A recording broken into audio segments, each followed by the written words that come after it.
하나님 말씀 봅니다. 히브리서 4장입니다. 그러므로 우리에게 큰 대제사장이 계시니 승천하시니 곧 하나님의 아들 예수시라. 우리가 믿는 도리를 굳게 잡을지어다.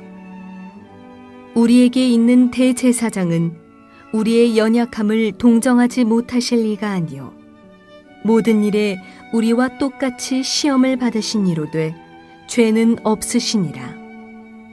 그러므로 우리는 긍휼하심을 받고 때를 따라 돕는 은혜를 얻기 위하여 은혜의 보좌 앞에 담대히 나아갈 것이니라. 하나님의 은혜가 여러분 모두에게 함께 하시기를 주의 이름으로 축원합니다. 코로나가 계속 확산이 되니까 많은 규제하는 게 많이 있죠.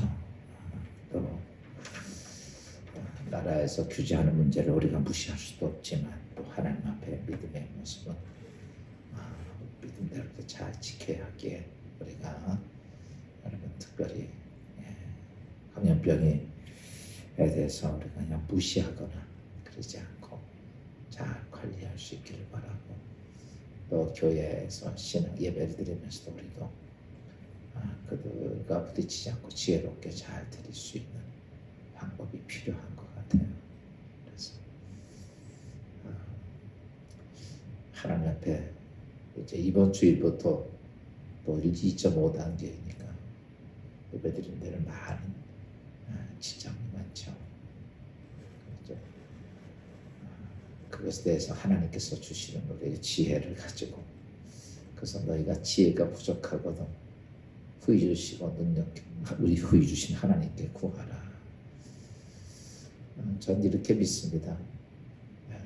세상에 아무리 어떤 규제와 방법을 가지고 우리의 믿음의 모습을 막는다 할지라도 무식하게 막 그냥 들이대고 싸우는 게 아니라 하나님께서 우리에게 그 모든 것을 감당할 수 있는 지혜를 주신다는 점.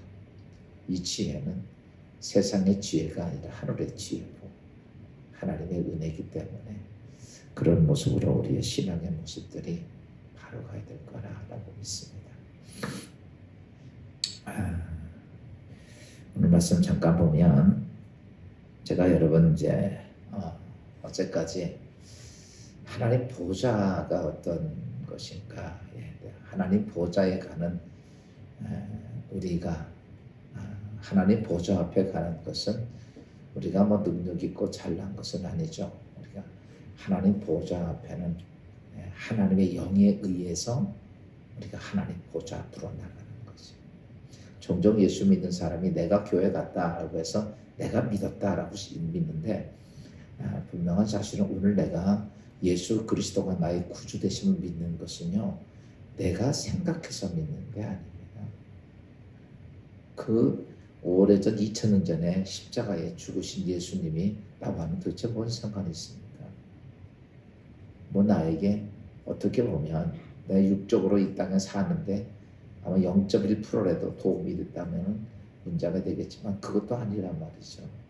근데 그가 나의 구주가 되셔서 나는 그 예수 그리스도 앞에 세상의 어떤 것도 다 포기하더라도 포기하지 않을 만큼 그분이 나의 구세주가 될 수 있었던 것은 여러분 전적인 하나님의 은혜로 되는 거죠. 성경은 이렇게 말하죠. 아버지께서 내게 이끌지 아니하시면 내게 올 자가 아무도 없다. 성령으로 아니하고서는 우리가 예수 그리스도를 주라 할 수 없다라고 얘기합니다. 그러므로 우리가 하나님 앞에 나오는 그 모든 것들이 모든 전적인 하나님의 은혜인데, 그러나 하나님 보좌라고 하는 데는 제가 여러분 이런 말씀이죠. 그 앞에 나갈 때는 겸손해야 되고 또 감사해야 되고 복종해야 되고 기대감 갖고 신뢰하고 목적을 가지고 가야 된다는 6가지에 대한 모습을 했어요. 우리가 그런 모습으로 보면 하나님 앞에는 어떤 존재냐라고 말하면 사실은 내가 뭐를 할 수 있는 건 아무것도 없는 존재의 모습이에요. 어떻게 보면 그냥 이렇게 하나의 지푸라기 하나 같은 존재가 되는 게 나 같은 존재란 말이죠. 우리가 그럼에도 불구하고 잘 아셔야 될 것이 있다면 하나님에 대한 보좌가 어떤 것인가를 알아야 돼. 전에 제가 여러 번 말씀드렸지만 하나님, 오늘 제가 은혜의 보좌에 대한 말씀을 쭉 드리는데, 은혜의 보좌라고 해서 하나님의 보좌가 여러분 그냥 그게 무시되어지거나 그게 뭐 쉽게 생각하나 이런 건 아니라는 거죠. 하나님의 보좌는 보좌예요. 그래서 우리가 그 보좌에 우리가 두 번째 알아야 되는 건 하나님의 은혜가 이렇게 덮어진 거죠. 그래서 우리가 그 은혜로 인하여 하나님께 나가는 거죠. 여러분, 하나님의 보좌 그러면 거기에는 무엇이 가장 먼저 이렇게 커트라인이 쳐냐면 율법이라는 것으로 커트라인이 쳐졌어요. 그래서 율법의 보좌 앞에는 사람이든 짐승이든지 누구든지 그 하나님 율법의 보좌 앞에 갈 수 있는 존재가 아무도 없습니다. 그게 왜 그러냐면 그 하나님의 나라, 즉 하나님의 보좌는 우리가 이 땅에서 상상할 수 없는 하나님의 의가 있고 거룩함이에요. 그래서 예수님이 한 번은 변화선상에서 옷이 이제 모세와 엘리야와 함께 이렇게 변화가 된 적이 있었죠. 그때 그렇게 표현이 나오죠. 세상에 어떤 것으로 빨아도 그의 옷을 시게 할 수 없다라는 표현이 나옵니다. 그러니까요, 하나님의 의의 세계는 우리가 이렇게 봐야 돼. 하나님의 보좌는 100% 완전 0.001도 아닌 완전히 100%의 거룩한 세계. 하나님의 세계는 완벽한 의의 세계입니다.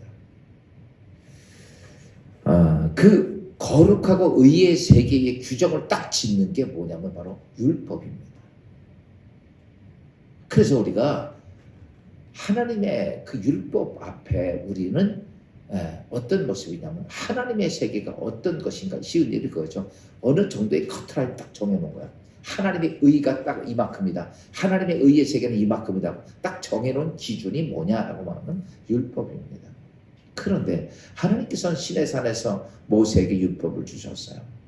그러면서 우리는 그 율법을 유대인들은 지켜서 하나님의 의에 도달하려고 애를 많이 썼습니다. 근데 오늘 우리가 알아야 될 것이 있다면 우리는 어떤 모습을 가지고도 그 하나님의 의의 세계에 도달할 수 있지를 못한다는 거죠. 아무리 뭐를 해도. 그래서 수많은 사람들이 이 땅에 이런 모습들, 죄된 모습들 여기서 벗어나려고 무단 많은 수행을 하고 고행을 해왔습니다. 우리가 잘 알겠던 석가모니도 정말 고행 수행 많이 하지. 어떻게 보면 불교에 있던 사람들이 우리 기독교인들보다도 수행을 참 많이 하지. 그런데 정작 아무리 수행을 해도 여러분 이런 거죠. 예를 들어서 내가 어떤 사람을 죽였다고 칩시다. 그리고서 저 계룡산 가서 50년 동안 돌을 닦으면 그게 없어져요? 없어지냐고요. 도 닦았으니까 난 50년 동안 도 닦았으니까 내가 사람 죽인 죄가 없어지냐고. 안 없어져요. 내가 어떤 그런 죄를 지고 아이고 내가 나라를 위해서 100억을 낼게. 그런다고 그것도 없어지는 건 아니에요. 여러분 무엇으로도 인간이 하나님의 율법을 넘을 수 없다는 거예요.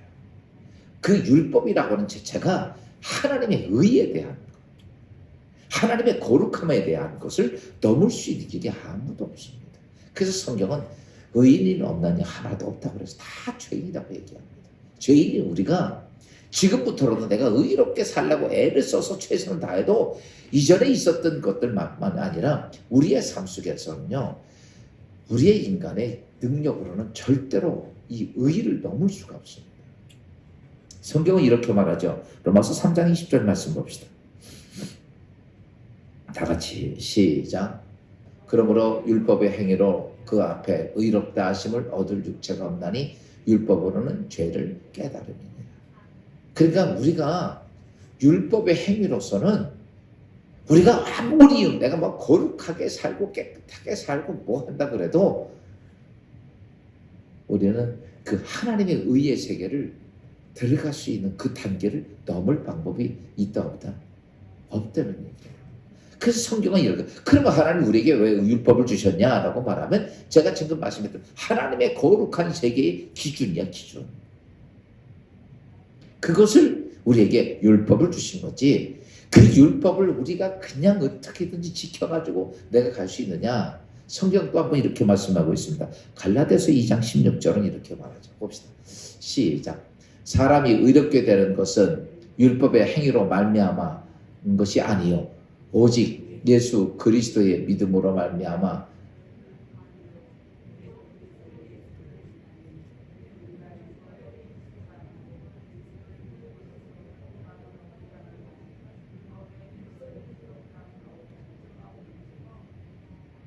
사람이 의롭게 되는 것은 율법의 행위로 된다, 안 된다? 안 된다는 거죠. 그리고요, 율법 앞에는요, 우리가 이래요. 지금 우리가 자꾸 하나님 앞에 죄 그러면 자범죄만 생각하는데 자범죄만이 아니라 우리가 생각으로, 즉 우리의 속사람이 짓는 것, 그것도 다 하나님 편에서는 같은 죄예요. 그러니까 내 안에 시기하고 미워하는 마음 가졌으면 뭐라고 하냐면, 내가 사람을 미워서 사람을 어떻게 살해를 했어요. 그 살인죄나 네 마음에 미워하는 죄를 가지고 있는 살인죄나, 내가 누구한테 무슨 뭐 육체적으로 해서 무슨 뭐 쉬운 얘기로 성폭행범이 되는 거나 네 마음에 간음을 품는 거나 음욕을 품는 거나 똑같다는 거죠. 남의 것을 탐내는 것도 훔친 거나 네 마음에 탐낸 거나 똑같이 도둑질이잖아요. 그러다 보니까 그럼 우리 안에는요, 내가 뭐를 껍데기는 안 할 수 있어요. 안 한 척 할 수 있어요. 그러나 내 심령은 어떠냐면요, 여러분, 정말 우리 안에 나도 모르는 사이에 이미 타락한 본성으로 사단이 죄의 본성을 가득 집어넣어가지고요, 아무리 내가 스스로가 내 가슴을 치고 내 이 못된 놈 막 별짓을 다 해도 우리 안에는 그런 것이 그냥 쑥쑥 튀어나와. 수도 없이 나옵니다. 안 나와요? 늘 의로운 생각만 나요? 우리 안에는 그렇게 수도 없이 나요. 안 난다고요? 거짓말이죠. 그런 사람일수록 정말 거짓말이죠. 그 자체가 거짓말. 성경은 이렇게 말합니다. 너희가 그런 것이 그렇지 않다고 그런 것은 내가 뭐예요? 하나님을 거짓되게 한 거라 그랬어요. 하나님은 이렇게 말합니다. 너희가 너희 스스로 너희 안에 있던 모든 것들을 제어할 수 없다. 그러니까 우리 안에는 항상 그렇게 죄성들이요, 늘 들어오고요. 이런 모습 가지고 우리가 이 땅의 삶을 살아갑니다. 그런데 오늘 우리가 의롭게 되는 것은 성경이 이렇게 말합니다. 예수 그리스도를 믿음으로 말미암아. 누구를 통해서? 예수 그리스도를 믿음으로 우리가 어떻게 되는 거야? 의롭게 되는 거지, 율법으로 의롭게 되는 게 아니에요. 그래서 오늘 우리가 지금 전에 제가 말씀드렸던 것처럼 하나님의 보좌는 거룩한 보좌인데, 거기 앞에 내가 나아갈 수 있으려면, 내가 그 앞에 나아가려면 나갈 수 있는 존재가 못된 나에게 하나님께서 누굴 통해서는 성부 하나님, 성자 예수 그리스도, 성령 하나님에 의해서 내가 그 자리를 뭐예요? 은혜의 보좌로 바꾸는 거예요. 무슨 말인지 이해가 되죠? 은혜의 보좌로 바꿔놔서 하나님의 은혜 때문에 내가 어디를 갈 수 있는 거예요? 그 보좌 앞으로 갈 수 있다는 거죠. 그래서 오늘 우리가요, 믿음의 신앙생활을 하면서 오늘 이렇게 예배를 드립니다. 코로나가 이렇게 있는데도 오늘 우리가 와서 하나님께 예배를 드려요. 어떤 사람들은 하나님을 섬기면서 자기의 전 재산을 내놓고 사는 사람도 있어요. 어떤 사람들은 자기의 목숨도 내놓습니다. 자기의 삶 자체를 다 내놓기도 합니다. 왜 그럴까요? 딱 하나입니다. 내가 무엇을 해서가 아니라 여러분 하나님의 은혜를 깨달았기 때문에 그 은혜가 무엇인지를 내가 알았기 때문에 그들은 내 것이 그러니까요. 오늘 우리가 믿음의 신앙생활을 하면서 보면 왜 우리가 하나님께 올바로 되지 못하는가라고 말하면 하나입니다. 하나님의 은혜의 보좌로 만들어준 은혜를 내가 알아 몰라 모르기 때문에 쉽게 생각하는 거예요. 사실은 하나님이 나에게 베풀어 주신 그 은혜의 보좌를 갈 수 있도록 베풀어 준 그 은혜를 내가 깨달으면요.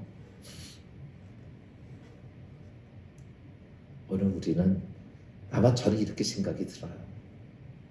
내 목숨을 바쳐도 그래도 부끄럽고 죄송스러운 생각이 들어요. 하나님의 은혜의 보좌, 은혜가 나한테 은혜, 내가 하나님 보좌 앞에 간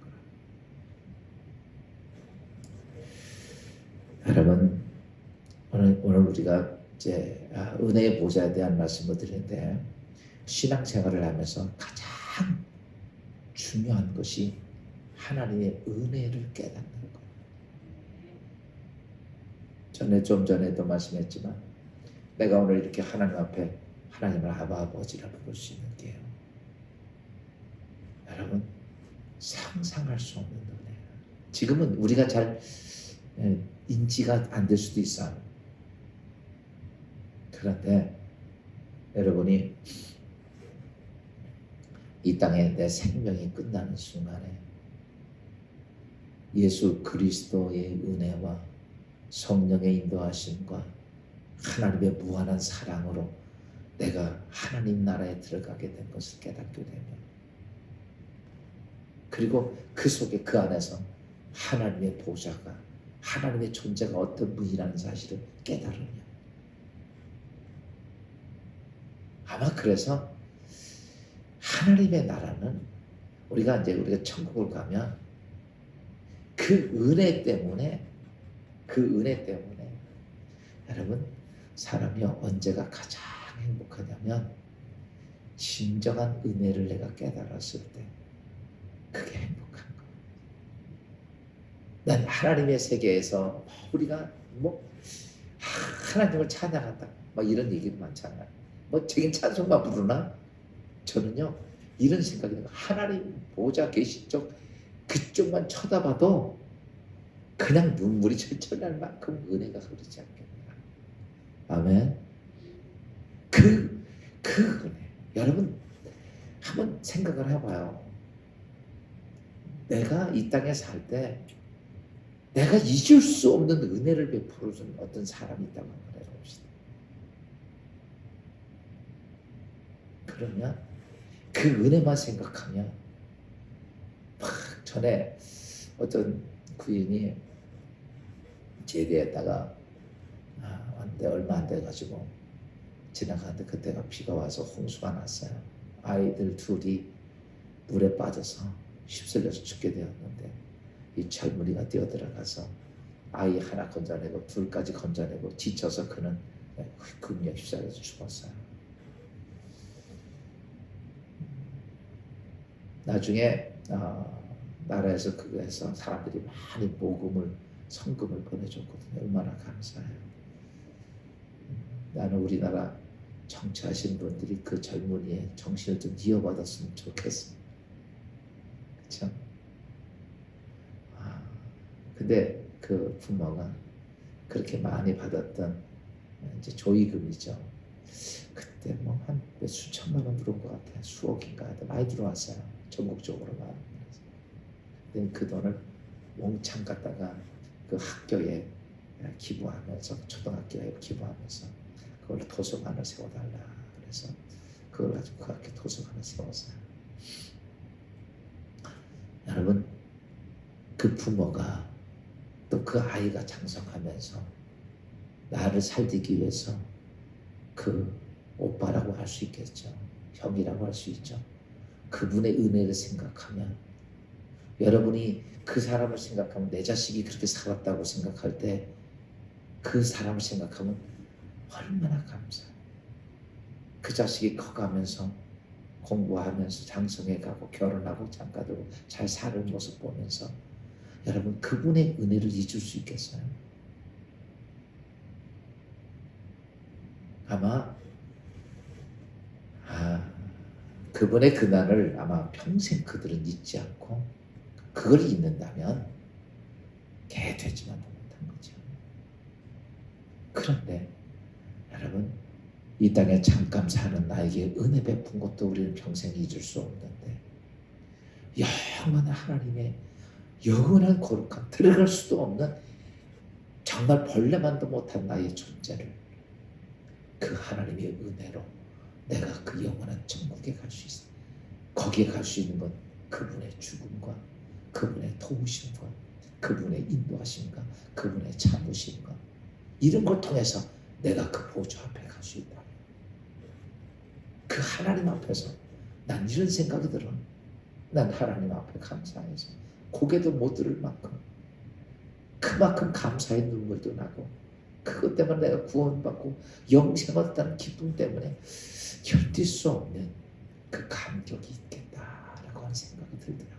아침에 제가 이 설교를 준비하면서 그 감동이 드는 거예요. 여러분 오늘 우리는 그 은혜의 보좌로 내가 그 은혜 때문에 내가 오늘 수의 성전에서 오늘도 이렇게 예배할 수 있고 그 은혜 때문에 사는데 그래서 우리가 그 보좌의 은혜의 보좌 앞으로 나가는 거죠. 오늘 본문에 있는 것은 히브리서 4장 16절 말씀 한 구절 보겠습니다. 4장 16절 다 같이 시작. 그러므로 우리는 그의 긍휼하심을 받고 때를 따라 덮는 은혜를 얻기 위하여 은혜의 보좌 앞에 담대히 나아갈 것이니라. 여러분 이 말씀에서 우리가 은혜의 보좌 앞에 나가야 될 사람들이 꼭 기억해야 할 것이 세 가지가 있습니다. 그게 뭐냐라고 말하면 여러분 우리는 이렇게 말하죠.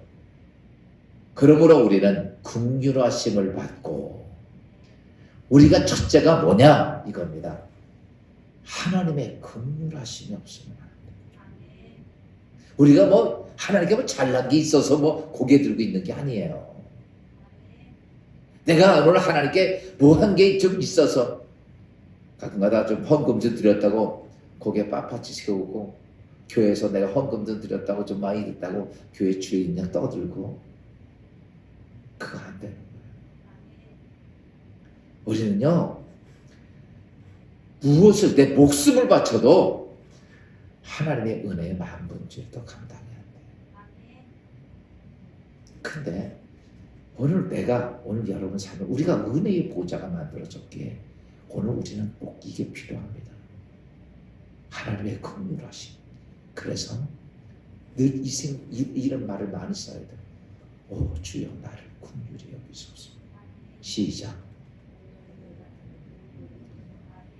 오늘 하루를 살면서 이거 오 주여 나를 긍휼히 여기소서 이거를요 오늘 누가 나를 화나게 했어 그러면 속에 가만히 품고 있으면 분노가 나 그 순간에 해야 할 기도가 이겁니다. 오 주여 나를 긍휼히 여기소서. 이게 이제 우리 히브리어로 말하면 기디 엘레이서이라는 말인데 하나님 나를 긍휼히 여기소서. 그러면요 여러분 안에 있던 분노가 사라집니다. 한 번, 두 번 욕심이 생깁니다. 주여 나를 긍휼히 여기소서. 억울합니다. 나를 긍휼히 여기소서. 문제가 있습니다. 나를 긍휼히 여기소서. 하루 종일 이게 기도입니다. 하나님 나를 긍휼히 여겨주소서. 내 존재가 난 솔직히 누가 나를 억울하게 했지만 하나님 앞에서 내 존재 보니까 나는 요만큼밖에 한 것이 없는데 나는 하나님 앞에 정말 하나가 아니라 수만 가지야. 그래서 우리가 그 하나님 나를 여러분 보세요. 내가 나의 죄를 용서해 준 것처럼 그래. 주여 나를 긍휼히 여기소서. 그러면요 내 안에 사단이 내 심령에 분노를 나게 하고 화를 나게 하고 억울하게 하고 욕심이 생기고 정욕이 생기고 문제가 생기고 전부 그런 것들이 뭐예요? 주의 국률하심이 와. 뭐라 그래요? 오늘 하루 중에 뭐하고 다녀? 크게 한번 시작. 우리를 국률이 여기심을 받아요. 나를 하나님 국률이 여겨주시옵소서. 난 죄인이로서 나를 국률이 여겨주소서. 문제가 있으면 국률이 여겨주소서. 어려워도 국률이 여겨주소서. 화가 나도 국률이 여겨주소서. 무슨 일을 할 때마다 주여 나를 국률이 여겨주소서. 여러분 이거 놓치면 안 돼요. 이건 언제까지? 평생도록. 두 번째 뭐냐면 이렇게 표현합니다. 우리를 긍휼히 여기심을 받고 때를 따라. 여러분 오늘 우리는 순간순간이 계속해서 우리에게는 어떠냐? 늘 항상 이 때를 따라. 그러니까 우리는 뭐 하는 때마다 우리는 문제가 있고 어렵고 힘들고 많은 것들이 많아요. 여러분 때를 따라 때마다 우리에게 누가 계셔야 되느냐 하면은 그때마다 우리는 예수 그리스도의 은혜가 있어. 그분을 찾아야 돼. 여러분 순간순간마다 두 번째 해야 될 것이 있다면 예수님, 예수 그리스도요. 뭐라 그래요? 예수 그리스도요. 내가 어떤 일을 해야 됩니다. 어떤 일을 해야 돼. 근데 걱정이 되고 두렵고 이거 큰일 나서 그때마다 우리는 뭐라든 때를 따라 예수 그리스도. 여러분 예수 그리스도의 은혜는 한 번 이례적인 사건이지만 2000년의 사건이지만 오늘 나의 때마다 시간마다 그분의 은혜가 있어서 내가 하나님 보좌 앞에 갈 수 있게. 언제나 우리는 예수 그리스도 주님, 예수 그리스도 주님, 예수 그리스도. 하나님 나를 긍휼히 여기소서. 기리엘레이션 그러면서 하나님 나를 불쌍히 여겨주소서.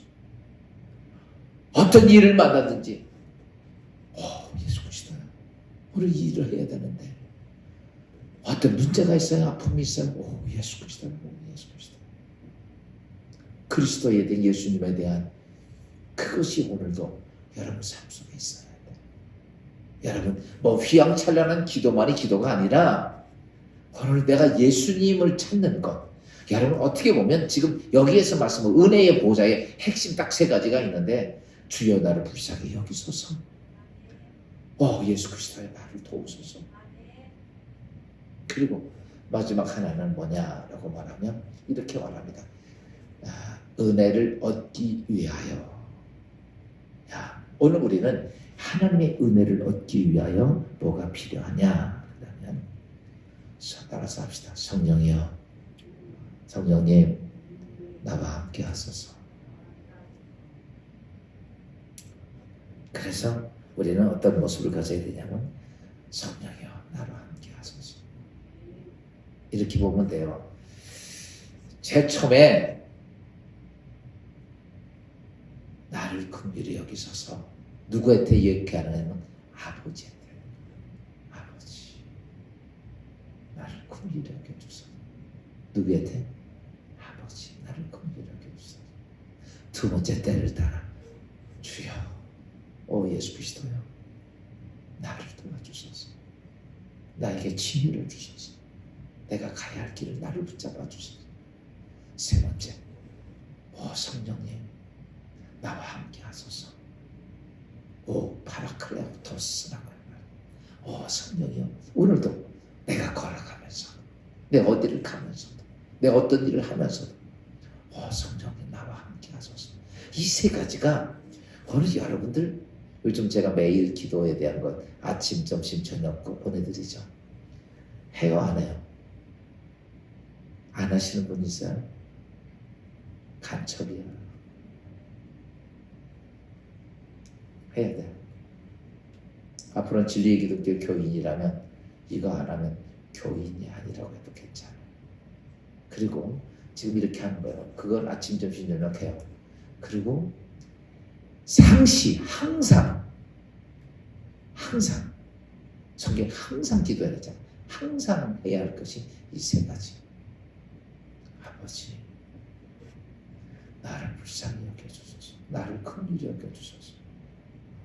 예수 그리스도요, 나를 인도하소서. 나를 도와주소서. 성령 하나님, 나와 함께 하소서. 언제나. 그래서 쉽게 표현하면 전이래요. 제가 제일 많이 하는 게 아버지라는 말 참 많이 해요. 전에 성지순례 갔을 때 그 강강원 목사님이 같이 가다가 나보고 그래요. 자, 그럼 목사님은 어디 가든지 아버지, 그 소리, 저는 나도 모르게 그 소리 참 많이 나와요. 나한테는 인식은 좀 못하고 사는데, 근데요, 내가 아버지 부르면 그렇게 편할 수가 없어요. 아버지, 힘들 때마다 아버지.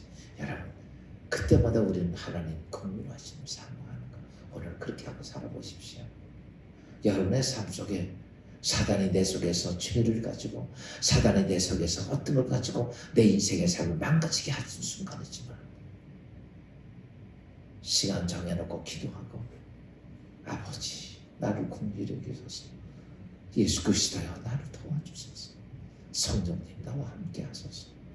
이 말을 기체 않아도 성령이여, 나를 도와주시고, 예수 그리스도 나를 도와주시고, 성령님 나와 함께 하시고, 아버지, 나를 긍휼히 여기소서. 이 세 가지의 말이 여러분의 삶 속에 늘 입속에서 떠나지 않는다면, 여러분이 기도하면서 느꼈던 그 하나님을 여러분의 삶 속에서 위대한 역사가 있는데, 이게 뭐냐? 이런 세 가지가 되는 이유가 뭐냐면, 하나님이 성부, 성자, 성령께서 나에게 뭘 만들어? 은혜의 보좌를 만들어 주셨기 때문에. 아멘. 오늘 이 세 가지 집에서 꼭 얘기해봐요. 뭐 하라고? 시작. 아버지, 나를 뭐 해주세요? 두 번째, 예수 그리스도요, 나를 도와주소서. 세 번째, 성령이여, 나와 함께 하옵소서. 성령님, 한번 성령님, 그 말 한마디면 돼도 이 말이 뭐예요? 하나님, 나 두려워요, 걱정이 돼요. 나 가는 그 길에 함께 하소서. 오늘 예배를 마치고 가면서도 성령님, 집에까지 나를 도와주시, 인도하소서. 우리 아이들 가는 길을 성령이여 인도하소서, 함께 하소서. 여러분, 오늘 이 세 가지 잊지 않고 여러분이 평생 입에 달고 살아야 될 게 이 세 가지의 말씀. 오늘 이 말씀을 기억하고 은혜의 보좌에 승리하는 여러분 되시기를 주의 이름으로 축원합니다. 기도합시다. 주님, 은혜 감사하며 오늘 주신 귀한 말씀, 우리가 하나님 보좌 앞에 갈 수 없는 존재이지만 하나님께서는 우리에게 은혜의 보좌로 만들어 주셨기에 우리는 그 하나님의 은혜로 주의 보좌 앞에 갈 수 있게 해주신 주님, 오늘 우리가 우리에게 은혜의 보좌 주셨던 하나님의 기억하며 항상 아버지, 나를 긍휼히 여겨주소서. 예수 그리스도여, 나를 도와주소서. 또 성령 하나님이여, 나의 가는 길 함께하여 주시고 동행하여 주소서. 늘 아버지 하나님, 이렇게 하나님을 의지하고 찾는 주의 백성 성도들 되게 하옵소서. 오늘도 하나님 함께하는 거룩한 은혜로 승리하며 감사하며 하나님께 영광 돌리는 주의 성도들 되게 하옵소서. 예수님의 이름으로 기도하옵나이다.